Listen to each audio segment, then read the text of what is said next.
بچوں کی خاطر مجبوری میں حلال ہے، شاید ان کا مطلب یہ ہے کہ کسی خاتون کو 3 طلاقیں ہوئیں جی اور اب وہ اپنے پہلے شوہر کے پاس آنا چاہتی ہے کیونکہ بچے باپ سے تاکہ محروم نہ ہو جائیں، جی تو اس کے لیے وہ حلالہ کرنا چاہتی ہے۔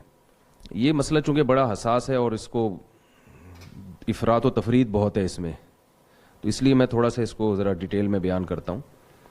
دیکھیے، قرآن مجید نے 3 طلاقوں کے بعد پابندی لگائی ہے صاف لفظوں میں کہ مرد اپنی زوجہ سے رجوع نہیں کر سکتا حتیٰ تنکح زوجا غیرہ، جی جب تک کہ وہ عورت کسی دوسرے مرد سے نکاح نہیں کر لیتی۔ اور حدیث میں آتا ہے کہ صرف نکاح کر لینا کافی نہیں ہے، ہم بستری کرنا بھی ضروری ہے، بخاری مسلم کی صحیح روایت ہے۔ یہ ایک حلالے کا ایک ہے حکم جو قرآن مجید نے بتایا ہے، اور اس کا مقصد تھا مرد کو سزا دینا، 3 طلاقوں کا دروازہ روکنا تاکہ لوگ 3 طلاقیں نہ دیں تو سوچ سمجھ کے دیں، وقفے سے دیں۔ تو اب کیا ہوتا ہے کہ لوگ جلد بازی میں دھڑا دھڑ طلاقیں نکال دیتے ہیں، جو کہ ناجائز ہے۔ قرآن نے اس کو حرام اور ناجائز قرار دیا، اور حرام بھی اس لیے قرار دیا کہ تینوں واقع ہو جاتی ہیں۔ بعض لوگ کہتے ہیں حرام ہے لہذا واقع نہیں ہوتی، تو سوال یہ پیدا ہوتا ہے نا کہ جب واقع نہیں ہوتی تو حرام کیوں ہے پھر؟ یہ تو ایک بیکار الفاظ ہو گئے، زبان سے ہوا میں تحلیل ہو گئے، اسی لیے ناجائز کہا ہے۔ کہ اللہ تعالیٰ نے کہا قرآن مجید میں ارشاد ہے کہ لا تدری لعل اللہ یحدث بعد ذلک امرا، شاید اللہ رجوع کی کوئی صورت پیدا کر دے، اس لیے حکم دیا کہ متفرق طہروں میں 3 طلاقیں دیا، اگر طلاقیں دیا کرو تو عدت کے میں تقسیم کر کے دو۔ اس طرح قرآن میں آتا ہے وَمَن يَتَعَدَّ حُدُودَ اللَّهِ وَمَن يَتَعَدَّ حُدُودَ اللَّهِ فَقَدْ ظَلَمَ نَفْسَهُ۔ طلاق کے بارے میں اللہ نے فرمایا کہ جو اپنے اوپر ظلم کرتا ہے، جو اللہ کی حدود کو توڑتا ہے تو ظلم کرتا ہے۔ اس کی تفسیر میں عبداللہ بن عباس اور دیگر حضرات سے یہی منقول ہے کہ جس نے غیر شرعی طریقے سے طلاق دے دی تو اس نے اپنے اوپر ظلم کیا۔ تو مرد جب اکٹھی 3 طلاقیں دے گا تو اس نے اپنے اوپر ظلم کیا ہے۔ ظلم کیوں کیا؟ کہ اس نے رجوع کا دروازہ اپنے لیے بند کر دیا۔ اب وہ پچھتائے گا لیکن اس کو حاصل کچھ بھی نہیں ہوگا۔ اب ہو یہ رہا ہے کہ زمانے جاہلیت میں تو 3 کے بعد بھی رجوع کا حق تھا، اسلام نے کہا کہ 3 کے بعد رجوع کا حق نہیں ہے۔ قرآن اور سنت سے صاف طور پہ پتہ چلتا ہے کہ مقصد تھا مرد کو سزا دینا تاکہ یہ بیوی اس کی دسترس سے نکل جائے۔ زمانے جاہلیت میں کیا ہوتا تھا؟ لوگ بہلا پھسلا کے اس عورت سے دوبارہ نکاح کر لیتے تھے۔ عورت کا مزاج ایسا ہے کہ اس کی طبیعت میں نرمی ہے، اسے چکنی چپڑی باتوں سے دوبارہ جو ہے نا قائل کیا جا سکتا ہے، اور طلاق کا اختیار مرد کو ہے۔ عورت مرد سے اتنی آسانی سے اپنی جان چھڑا نہیں سکتی ہے، تو ایک دفعہ اس کی جان چھوٹی تھی تو یہ مرد چکنی چپڑی باتوں سے نا دوبارہ اس کو اپنے نکاح میں لائے گا اور پھر لٹکا کے چھوڑ دے گا۔ تو اس مصیبت سے بچنے کے لیے کہ مرد کے اختیارات کو محدود کیا جائے تو اسلام نے 3 طلاقوں کے بعد رجوع کا راستہ بند کیا۔ لیکن یہ وہ دور تھا جس میں 3 طلاقیں نافذ ہوتی تھیں، یا قرآن نے جس دور میں یہ حکم نازل کیا اس میں تعدد زوجات کا رواج بھی تھا۔ ادھر عورت کو طلاق ہوئی اور عدت کے بعد فوراً اس کی شادی ہو جاتی تھی، تو مرد پچھتاتا تھا کہ یہ میرے ہاتھ سے ایک عورت نکل گئی۔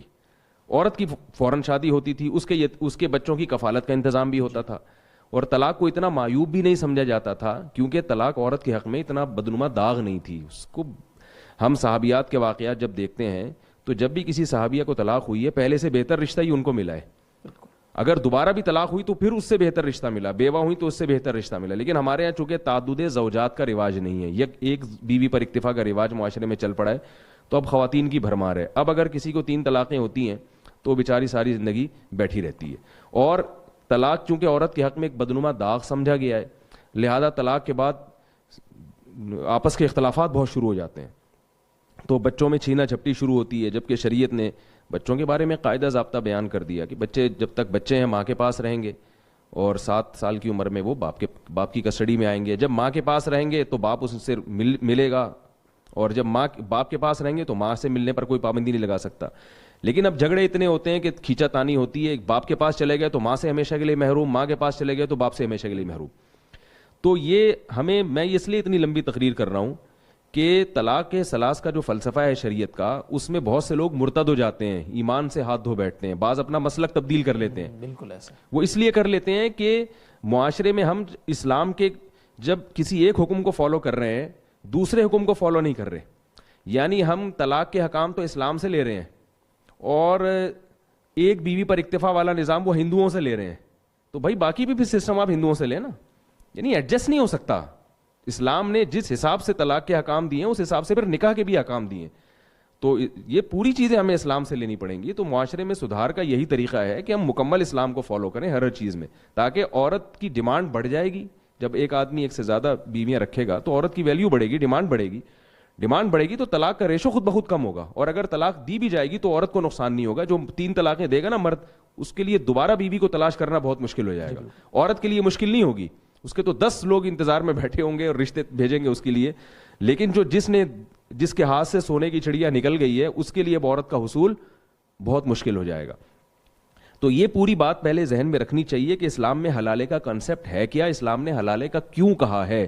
یہ پوری بات لوگوں کے ذہن میں نہیں ہوتی تو لوگوں کو اسلام پر بھی اعتراضات ہوتے ہیں کہ یہ کیسا اللہ نے حکم دے دیا کہ مرد دے 3 طلاقیں اور نقصان ہو عورت کو, حلالے وہ کرتی پھرے.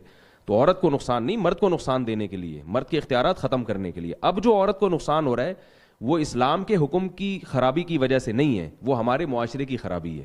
وہ خرابی کیا ہے, ہم نے اسلام کو مکمل فالو نہیں کیا, آدھا اسلام لے رہے ہیں, آدھا ہندوؤں والا سسٹم لے رہے ہیں. تو اب جو حلالی کی جو سیٹ اپ ہے نا, اس سے عورت کو نقصان ہو رہا ہے, وہ اس وجہ سے ہو رہا ہے. اب میں اس کی پوری حیثیت بیان کرتا ہوں کہ دیکھیے, حلالے کے بارے میں بعض لوگ تو اس کو پرلے درجے کی بغیرتی کہتے ہیں جی, اور بعض لوگوں کے ہاں باقاعدہ ایگریمنٹ کر کے حلالے کیے جا رہے ہیں. بعض سنا ہے کہ اس کام کے لیے باقاعدہ بیٹھے ہوئے ہوتے ہیں کہ جس نے بھی حلالہ کروانا ہے. یہ بے شرمی بغیرتی کی بات ہے, مجھے کہتے ہوئے بھی اچھا نہیں لگ رہا, اور وہ اس کے لیے جناب وہ اشتہارات بھی دیتے ہیں. تو یہ دونوں انتہائیں ہیں جو بالکل غلط ہیں. ایک حلالہ وہ ہے جس پر رسول اللہ صلی اللہ علیہ وسلم نے لعنت کی ہے, لعن اللہ المحلل والمحلل لہ, فرمائے جس کے لیے حلالہ کیا جائے اس پر بھی لعنت اور حلالہ کرنے پر بھی لعنت. اور ایک حلالہ وہ ہے جس کا قرآن نے ذکر کیا ہے کہ اگر مرد نے 3 طلاقیں دے دیں فلا تحل لہ حتی تنکح زوجا غیرہ, عورت شوہر کے لیے حلال نہیں ہے جب تک کسی اور مرد سے نکاح نہ کر لے. 2 قسم کے حلالے, ایک قرآن میں ملتا ہے, ایک حدیث میں. اب اگر علی اطلاق حلالے کو حرام کہتے ہیں, بے غیرتی کہتے ہیں, سوال پیدا ہوتا ہے کہ پھر کیا قرآن نے معاذ اللہ غلط بات کی ہے, قرآن نے غلط چیز کی رہنمائی کی ہے. لوگ کہتے ہیں نا کہ یہ 3 طلاقوں کو نافذ کر دینا یہ حلالے کی رہنمائی ہے, خدا نخواستہ. تو اگر یہ حلالے کی طرف رہنمائی ہے تو پھر تو معاذ اللہ یہ کام قرآن نے بھی کیا ہے, تو آپ کیا قرآن پہ بھی الزام لگائیں گے؟ تو قرآن صاف لفظوں میں فتویٰ دے رہا ہے کہ اگر مرد نے 3 طلاقیں دے دی ہیں تو حلالہ کے بغیر عورت شوہر کے لیے حلال نہیں ہے. تو پتہ یہ چلا کہ حلالے میں ہم کو یہ فرق کرنا پڑے گا, ایک شرعی حلالہ اور ایک غیر شرعی حلالہ. غیر شرعی حلالہ جس پر حدیث میں لعنت ہے, یہ وہ حلالہ ہے جس میں عورت ایگریمنٹ کرے کسی مرد سے کہ میں آپ سے نکاح کر رہی ہوں اس شرط کے ساتھ کہ آپ ہم بستری کرنے کے بعد مجھے طلاق دے دیں گے. یہ وہ حلالہ ہے جس پر رسول اللہ صلی اللہ علیہ وسلم نے لعنت فرمائی ہے. اور ایک حلالہ جس کا قرآن نے ذکر کیا, یہ وہ حلالہ ہے جس میں ایگریمنٹ کے بغیر نکاح ہوتا ہے. اگر عورت کسی مرد سے نکاح کرتی ہے, پہلے سے کوئی ایگریمنٹ نہیں ہے, اور نکاح کے بعد وہ یہ سمجھتی ہے کہ میرے لیے پہلا والا شوہر زیادہ مناسب تھا, میں اس کے پاس جانا چاہتی ہوں, تو اس کے لیے دوسرے شوہر سے طلاق مانگنے میں کوئی حرج نہیں ہے. اس کے ناجائز ہونے کی کوئی دلیل نہیں ہمارے پاس. پھر دوسرے شوہر کو اختیار ہے کہ چونکہ اللہ نے طلاق کا اختیار مرد کو دیا ہے, وہ چاہے تو اس کو چھوڑ دے, چاہے تو نہیں چھوڑے. اگر عورت کے مطالبے پر شوہر اس کو چھوڑ دیتا ہے, بہت اچھی بات ہے, نہ صرف جائز ہے بلکہ باعث ثواب ہے. اس لیے کہ جب ایک عورت کا دل آپ کے ساتھ نہیں لگ رہا اور وہ اپنے پہلے شوہر کے ساتھ زندگی گزارنا چاہتی ہے تو اس میں کوئی حرج نہیں ہے. عبد الرحمن ابن عوف رضی اللہ تعالی عنہ جب ہجرت کر کے مدینہ گئے ہیں, ایک انصاری صحابی نے دیکھا کہ ان کو بیچاروں کو کون رشتہ دے گا, یہ اجنبی ہیں. تو ان انصاری صحابی نے ارادہ کیا, ان سے کہا کہ میں اپنی ایک بیوی کو طلاق دیتا ہوں, آپ اس سے نکاح کر لیں, میرے پاس 2 بیوی ہیں. تو کیوں؟ انہوں نے بولا کہ میرا گھر تو بسا ہوا ہے, یہ بیچارے اجنبی ہیں, ان کو رشتہ نہیں ملے گا یہاں پہ, تو میں اپنی ایک زوجہ کو طلاق دیتا ہوں تاکہ ان کا گھر بھی بس جائے, ان کا گھر بھی آمادہ ہو جائے. ظاہر ہے ان کی زوجہ بھی شاید اس پہ راضی ہوں. تو کیا اس کو آپ بے شرمی کہیں گے, بے غیرتی کہیں گے؟ ظاہر ہے ایک مسلمان کا گھر بسانے کے لیے وہ ایسا کر رہے ہیں. تو اگر ایک مرد اپنی بیوی کو اس لیے طلاق دیتا ہے کہ اس کے پہلے شوہر سے بچے ہیں اور میں چاہتا ہوں کہ اس کا پہلا گھر آباد ہو جائے, تو اس میں کوئی گناہ نہیں ہے. لیکن وہ اس پر پابند نہیں ہے. نہ صرف یہ کہ گناہ نہیں ہے بلکہ باعث ثواب ہے. ہاں پہلے سے ایگریمنٹ ہوگا, یہ یقیناً غلط ہے. رہا ایک مسئلہ کہ دل میں اگر نیت ہے عورت کے دل میں نیت یہ ہے کہ میں اس شوہر سے بعد میں طلاق لے لوں گی, لیکن وہ اس نیت کا زبان سے اظہار نہیں کرتی, تو بھی کوئی گناہ نہیں ہے. اس لیے کہ یہ نیت چینج ہو سکتی ہے جی, عورت کو اس نیت پر عمل کرنا واجب نہیں ہے. ہاں مرد نے اگر طلاق نہیں دی دوسرے شوہر نے, پھر بھی عورت اس کو فورس کرتی رہے کہ نہیں مجھے طلاق دو, اور اس کا جو ہے نا یہ پھر گناہ کی بات ہے. اس لیے کہ جب دوسرے شوہر کی نکاح میں آپ آ گئی ہیں تو اب آپ کو اس کو شوہر سمجھ کے زندگی گزارنی ہے. اگر آپ کے مطالبے پر اس نے چھوڑ دیا تو ٹھیک ہے, نہیں چھوڑتا تو آپ اسی کے ساتھ زندگی گزاریں. پھر پہلے شوہر کی یادیں دل میں رکھ کے رکھنا یہ غلط ہے. ایک آخری بات کیونکہ میں نے بتایا بہت حساس ٹاپک ہے اور اس میں بہت مس گائیڈ کیا جا رہا ہے لوگوں کو. بالکل. بعض لوگ اس دوسری قسم کے حلالے کو بھی غیرت کے خلاف سمجھتے ہیں, یعنی جو جائز حلالہ ہے جس میں باقاعدہ پہلے سے ایگریمنٹ نہ ہو, اس کو بھی سمجھتے ہیں کہ غیرت کے خلاف ہے. اور وہ ایک صاحب مجھے کہنے لگے کہ بھائی ایک عورت ہے, اس کو دوسرے مرد کی بستر کی زینت بنے, پھر وہ گھوم کے, یعنی ایک آدمی کی بیوی ہو وہ کسی اور مرد کے بستر کی زینت بنے, پھر وہ پہلے مرد کے, یہ تو بغیرتی ہے. تو میں نے ان سے عرض کیا, جو میں جے ٹی آر میڈیا کے حوالے سے بتانا چاہتا ہوں لوگوں کو بھی ایک بات ہے, تاکہ صحیح اور غلط میں جو ہے نا ہم جو شریعت نے جس کو صحیح کہا ہے وہ صحیح ہے. دیکھیے جب ایک آدمی نے اپنی بیوی کو 3 طلاقیں دیں اور عدت بھی ختم ہو گئی اس کی, تو اب یہ اس کی بیوی نہیں ہے, اب یہ جس کے چاہے نکاح میں جائے, اس کو غیرت کے خلاف سمجھنا بے وقوفی ہے. کیا طلاق یافتہ عورت عدت کے بعد کسی مرد سے نکاح نہیں کر سکتی؟ پھر اس کو یہ کہنا کہ کسی اور کی بیوی تھی جو کسی اور کے نکاح میں جائے گی, کسی اور کی بیوی تھی نا, اب تھوڑی ہے.